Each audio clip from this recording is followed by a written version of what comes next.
You're watching 48 Fastcast. Good Friday afternoon, everyone. I'm Liz Hurley with this 48 Fastcast, our digital newscast, bringing you the very latest in just under 10 minutes. We start today with developing news on Montgomery, as police do have a suspect in custody they say is tied to last week's mass shooting. The Montgomery Police Department says a male juvenile has been arrested, but as of right now, his name is not being released. That suspect is charged with capital murder and assault. The shooting claimed 2 lives and injured 12. Montgomery police say more arrests may come from this case. Now to our north in Tennessee, where authorities are investigating an explosion that has killed many people in Hickman County today. That explosion was reported just before 8 o'clock this morning at Accurate Energetic Systems near the town of Bucksnort. That's about an hour southwest of Nashville, more than 2 hours from us here in Huntsville. At last check, authorities say at least 19 people are dead or missing. The plant, by the way, produces and stores explosives and just recently won a contract from the Department of Defense to produce TNT. Humphreys County Sheriff Chris Davis called that explosion devastating. He adds crews are in the vicinity looking for those who are still missing. We do have several people at this time that's unaccounted for. We are trying to be mindful of families and that situation.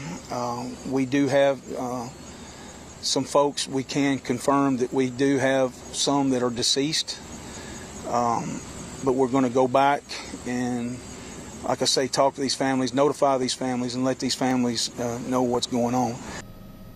Again, this is a developing situation just to our north. Again, this is in Hickman County in Bucksnort, just southwest of Nashville. The cause of that explosion remains unclear. We will be following all developments. It's been a clear day across the valley, and we're continuing to see opportunities for that to forefront the rest of our weekend. We're expecting to see temperatures in those mid-70s all weekend long. You can see some folks around Madison making their way along I-565. Nice and comfortable weather is expected for the next couple of days. Looking at our temperatures at the moment, we're in those low 70s for a couple areas up north, but as we look farther east, we're continuing to see opportunities for those low 70s there as well. Fort Payne's been on the cooler side of things, but lots of our communities are still around 75 to 76. We'll see something similar heading into Saturday and Sunday, but if you are looking to get out and enjoy maybe some high school football or staying at home on the patio, nice night to do it. It's going to be nice and clear, keeping a breeze around for a good portion of the weekend, so that's going to make our nights feel a little cooler. I'll walk you through what to expect from the rest of the weekend in just a couple minutes, but keep in mind we do not have a rain chance for the next couple of days. You can put that rain jacket and umbrella to the side for now. Sounds good. Thank you, Jada. We are hearing from the Tuscumbia City School District today regarding that investigation into the August Borden case. School Superintendent Russ Tate released a statement saying that the district is conducting its own investigation separate from the criminal investigation. Tate says in part, quote, "While this has been a very difficult time for our school community, we remain committed to seeing this process through to its conclusion. We will continue to support all of our schools and students, and we thank our community for its continued support as well." End quote. Officials say the investigation could take weeks to complete. We'll be right back after this break.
Week 7 of high school football is just a few hours away from kicking off in the Valley, and 48 has all bases covered for tonight's big games.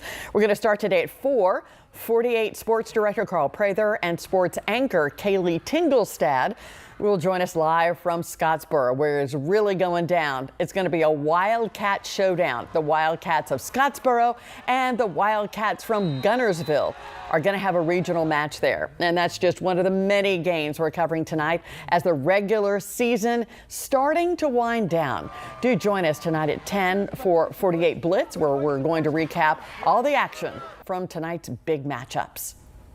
Now, your first alert weather forecast with Jada Russell.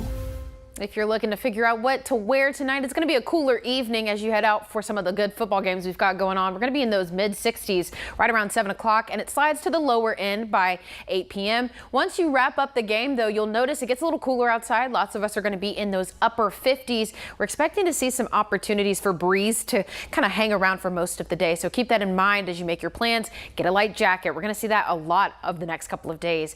Over into your Saturday morning, late tonight, though, we'll see 49 as our lows for the next couple of hours. Once we get to that 10 and 11 o'clock at night, it's going to be a little cooler out the door. Could expect some fog out the door as well. So keep that in mind. Looking ahead for your weekend, though, like I mentioned, that 49 is going to start off your Saturday. Light jacket if you have some early plans, but it warms up to the upper 70s by the afternoon. Mostly sunny. Could see a cloud cover every now and again, but not going to put much of a damper on that sunshine. As we get to Sunday, beautiful sunshine is expected. Temperatures still hanging around those upper 70s. A little warmer out the door, but not too much. We're going to continue to see some opportunities for cooler starts for the next few days before we get to a warm up in the back half of the work week. But if you are planning to go out to Alabama A&M's homecoming, here's what's the layout for Saturday. Again, we could expect to see some patchy fog starting your Saturday morning in those 50s right around 8 a.m. We'll continue to warm it up, seeing those upper end 70s closer to the 4 o'clock hour. So if you're planning to tailgate, get out to the game, it's going to feel nice and comfortable. So we're expecting to see our humidity, though, continue to stay on the lower end of things. We're not going to feel sticky and uncomfortable out the door. We're going to continue to see great in those low end dew points for us. But as we get to the start of the work week, that's when we'll start to see those temperatures get back into those low end 80s. So it'll be nice and comfortable for the next couple of days, but keep that in mind as you make your plans. We'll start to warm back up, but those mornings will hang around those mid 50s. Looking around for Saturday, the Liz Hurley Ribbon Run. Super exciting. Woo! It's going to be a nice and comfortable day out there. Hope you'll join us. Most of us will be out there running along in support of Liz. Thank you, Jada. That'll do it for the Friday edition of 48 Fastcast. AJ Wiest will be joining us shortly with Before the 4, and then Carl and Kaylee will hop on a bit later, about 5:35 today for this week's tailgate tour from Scottsboro. And of course, you've got to join us today 4, 5, 6, and 10 for all of our evening newscasts. I'm Liz Hurley. Thanks for watching. Have a great weekend. See you in a little bit.